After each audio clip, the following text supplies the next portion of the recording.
Hi students, I decided to make this presentation into a video that you can watch and answer questions about in Edpuzzle. And this particular presentation is important to understanding The Hunger Games, the novel that we are getting ready to read. This presentation is going to give you information about utopias and dystopias.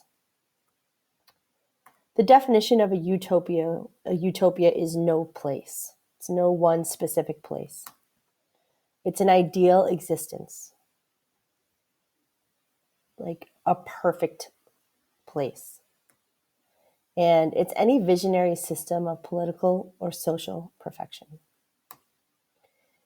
We got the idea, or people got the idea of utopias from this particular novel by Sir Thomas More.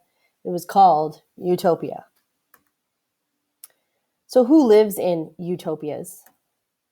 Religious groups, experimental communities, socialist groups. Some famous utopias include Plato's Republic, and this particular utopia featured a perfect example of government, or so they thought. There was no war, no poverty, no lawyers, no misery. Another famous utopia is the Oneida community. It was the longest lasting utopia ever. It was based in Oneida, New York. It was founded in 1848, and it lasted 33 years. Some of the beliefs in this utopia is that everyone had shared belongings and everyone has jobs.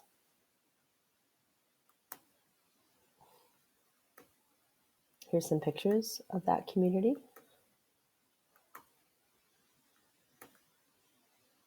Another famous utopia is Babcock Ranch, Florida.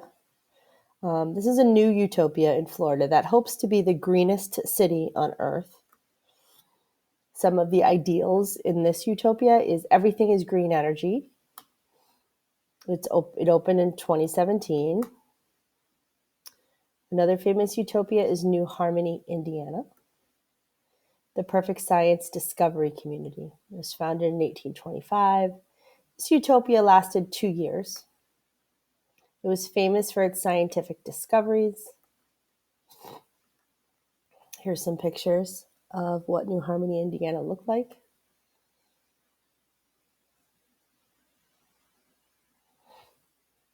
The Discovery Utopia Project.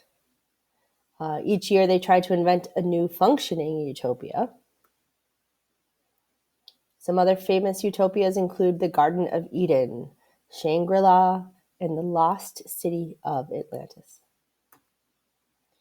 On the flip side of utopias, we have dystopias. And the definition of a dystopia of a dystopian society is an ideal place that has some secret problems. It's an enlightened one, shows the world how things could be. So there's usually one person in a dystopian story that shows others that this is wrong and really this is how things should be running.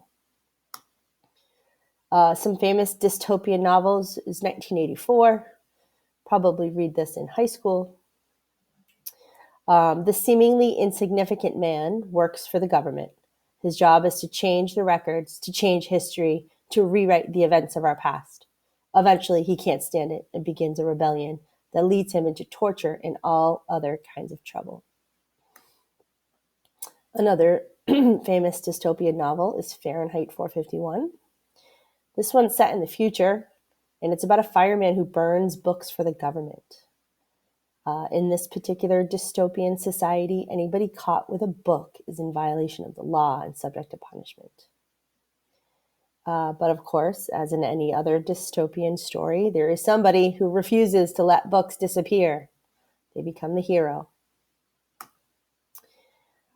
Another dystopian novel is Atlas Shrugged. In this story, a United States government tries to create the perfect society by making people work the jobs they assign and controlling the technology. We have Brave New World, another famous dystopian novel. In this particular story, the government is cloning people and producing hundreds of twins for scientific growth and research. That can't be good. Another dystopian novel is The Giver. Everything and everyone is the same in this particular dystopian community. That's the best way to make sure no one gets hurt. The community leaders choose everything for you: your name, your family, your job, your hobbies, your world. But what happens when someone wants more than the same? Here are some famous dystopian novels. Maybe you've read them, maybe you haven't. Dystopian novels are very interesting because they're different from the way we live, and there usually emerges a really powerful hero. A couple dystopian movies: Matrix. I've never seen that one. 12 Monkeys. That's creepy. Minority Report. Children of Men. Gattaca. I, Robot. Artificial Intelligence. I don't know that one. Eternal Sunshine. Metropolis. V for Vendetta.